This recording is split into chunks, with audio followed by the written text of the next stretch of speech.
안녕하세요. 누구에게도 얘기할 수 없는 것이라 익명의 힘을 빌려 이렇게 털어놓습니다. 일단 저는 27살 남자입니다.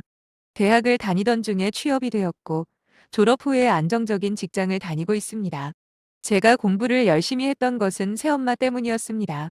저의 어머니는 제가 초등학생 때 돌아가셨습니다. 중학생이 되었을 때 아버지는 재혼을 하셨어요. 새엄마는 저를 처음 만났을 때부터 저에게 친근하게 다가왔습니다.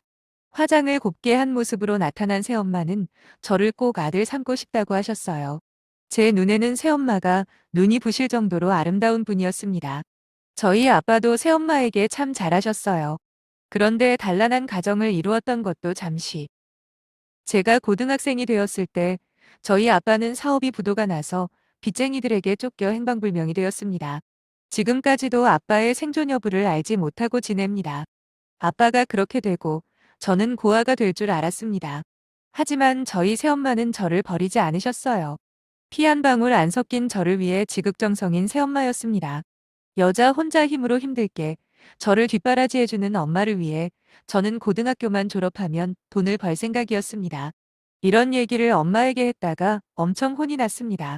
대학도 가고 놀 거다 놀다가 취직하라는 엄마의 말씀을 받아들이기가 쉽지는 않았어요.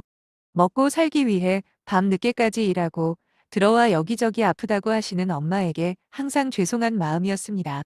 제가 할 수 있는 일이라고는 일하고 들어온 새엄마의 어깨와 허리를 주물러 드리는 것밖에는 없었죠. 그때부터 저는 공부만 했습니다. 잠자는 시간을 제외하고는 공부만 했고 인류대학에 어렵지 않게 입학을 하게 되었습니다. 대학을 들어가서도 공부만 했습니다. 입대 전날까지도 공부를 했고 전역한 다음 날부터 또 공부를 했습니다. 대학 재학 중에 제가 원하던 시험에 합격을 했고 그날 엄마와 술을 한잔하면서 둘이 부둥켜 안고 엄청 울었습니다. 나도 이제 즐기면서 살 테니 엄마도 이제 즐기면서 살았으면 좋겠다고 말했습니다. 만나지도 않던 친구들과 술을 마시고 들어온 엄마를 보는 것이 너무 행복했습니다. 늦바람이 무섭다고 저도 친구들과 술도 마시고 나이트도 가고 정말 미친 듯이 놀아보자는 생각으로 살았습니다. 대학을 졸업하고 직장을 다니기 시작한 후에도 열심히 놀았습니다. 엄마가 한동안 집에만 있으면 저는 나가서 놀라고 잔소리를 했습니다. 저희 엄마는 술을 거의 못 마시는데 술자리에 가는 것은 참 좋아하셨습니다. 이렇게 사람 만나는 것을 좋아하는 분이 아들을 위해 그것도 가슴으로 낳은 아들을 위해 참고 사셨구나 하는 생각에 마음이 아팠네요. 몇 달 전에 엄마는 술에 만취해서 집에 들어왔습니다. 저를 못 알아볼 정도였죠. 알아듣지도 못할 말을 횡설수설하는 엄마. 그냥 자면 행여라도 감기가 걸릴까 걱정이 돼서 양치를 시켜드렸습니다.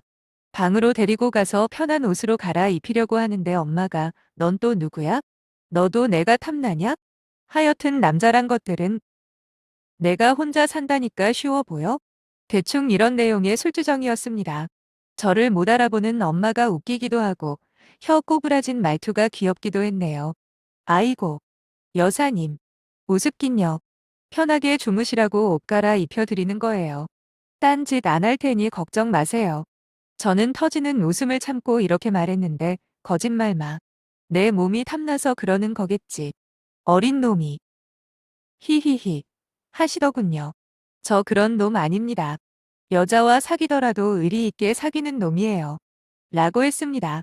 저희 엄마는 그래? 그럼 내 애인 해라. 나도 이혼하고 아들을 위해서 지금까지 참고만 살았는데 한번 해볼란다. 이 말에 아이고 여사님 제가 어찌 감히 엄마 뻘되는 여사님을 건드리겠습니까? 했더니 의리 지키는 놈이라며? 나 버리지 않을 놈이라면 해도 돼. 하고 싶은 대로 해봐. 순간 저는 귀를 의심하며 엄마의 표정을 살폈는데 만취한 표정이었습니다. 한참을 망설이고 있는데 뭐해? 나 마음 변한다. 앙탈을 부리는 엄마에게 저도 모르게 다가갔습니다. 그날 저는 새엄마의 위에서 하늘을 걷는 듯 했습니다. 엄마도 몇 번을 부르르 떨며 분노에 찬 소리를 낸 것이 몇 번인지 셀 수도 없었네요. 마지막에 엄마는 제 이름을 불렀습니다. 새엄마와 저는 순간 얼어붙어 모든 행동을 멈췄는데 어색함을 지우기 위해 하던 것을 계속했습니다. 다음 날 아침에 밥을 먹으라고 깨우는 엄마의 목소리에 잠에서 깨어보니 낯선 환경에 정신이 번쩍 들었습니다. 새엄마의 방에서 자고 있었던 것이죠. 얼른 일어나 옷을 입고 나가보니 엄마는 진수성찬을 차려 놓으셨습니다. 허기진 상태이다 보니 아침을 과식하게 되더군요. 그리고 그날은 낮잠을 2번이나 잤습니다. 낮잠에서 깨어보면 엄마도 자고 있더군요. 며칠간 엄마와 저는 서로의 눈치를 보았습니다. 엄마는 말끝마다 사람은 실수를 할 수도 있다는 말을 했는데 무슨 뜻으로 말하는 건지 충분히 알 것 같았네요. 그날 이후에 엄마는 술자리에 가서도 멀쩡한 정신으로 집에 들어왔습니다. 다시는 실수를 하지 않으시려고 다짐한 것 같았어요. 하지만 그것도 얼마 가지 못했습니다. 며칠 뒤에 다시 술에 취해 인사불성이 되어 들어온 엄마. 그런데 여기에는 반전이 있었습니다. 제가 베란다에서 엄마가 들어오는 모습을 봤거든요. 분명 멀쩡하게 걷고 있었습니다. 그런데 집에 들어서면서 만취한 모습을 보여주는 새엄마가 뭘 원하는지 저는 잘 알고 있었습니다. 이런 일이 반복되던 중 내 밑에서 취한 척 횡설수설하는 엄마에게 말했습니다.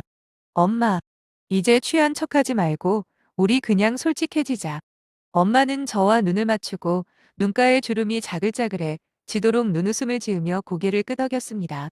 엄마는 이제 40대 후반, 10년 넘게 독수 공방을 하며 살아오기가 많이 힘들었다고 합니다. 남자가 툭 건드리기만 해도 넘어갈 것 같았지만 저를 위해 참고 또 참으며 살아왔다고 합니다.